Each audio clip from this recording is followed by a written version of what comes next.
Otuele. Poursuite ce jeudi 12 juin des travaux d'asphaltage de la voirie d'Iziro, chef-lieu de la province du Otuele. Les travaux de modernisation de cette ville qui ont été lancés depuis le 23 mai dernier par le gouverneur Jean Bakomito Gambou ont été momentanément suspendus depuis plus de 2 semaines.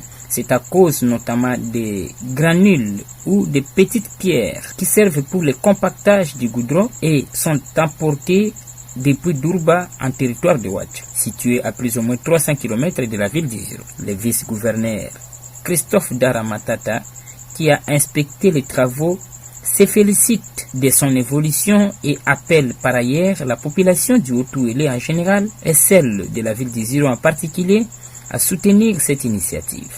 Les travaux étaient momentanément suspendus, faute de distance qui nous a mené les cocasseurs. De Durba jusqu'ici, ça coûte pas moins de 300 de kilomètres, ce qui a fait qu'à un moment donné, les travaux étaient suspendus. Mais ici, notez que nous venons de relancer les travaux.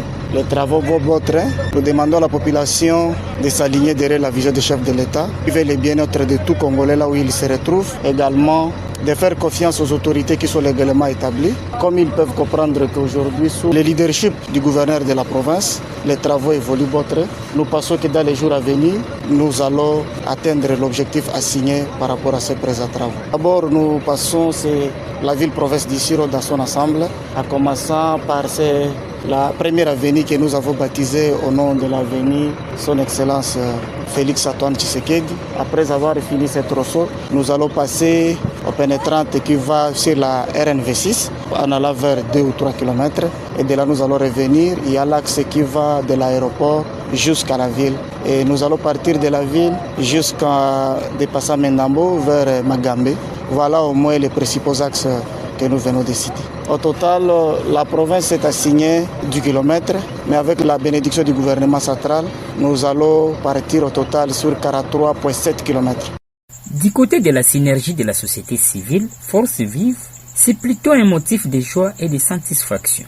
Au nom de la corporation, l'abbé Georges Semende, coordonnateur provincial de la société civile, Force Vive en appelle cependant à une mobilisation tous azimuts pour soutenir ces grands projets qui rentrent dans la vision du président de la République, Félix Antoine Tshisekedi Tshilombo.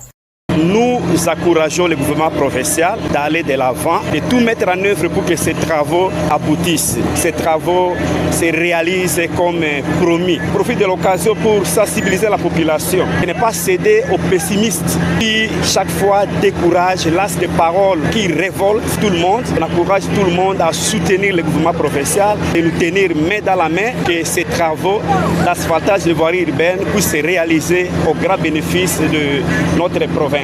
On craint que ces travaux s'arrêtent encore, mais on profite de l'occasion non pour féliciter, mais pour encourager. Pour féliciter celui qui a réussi ce projet, nous encourageons le gouvernement provincial d'aller de l'avant, de tout mettre en œuvre, de ne plus arrêter ces travaux parce que le travail qui commence, ça réjouit tout le monde.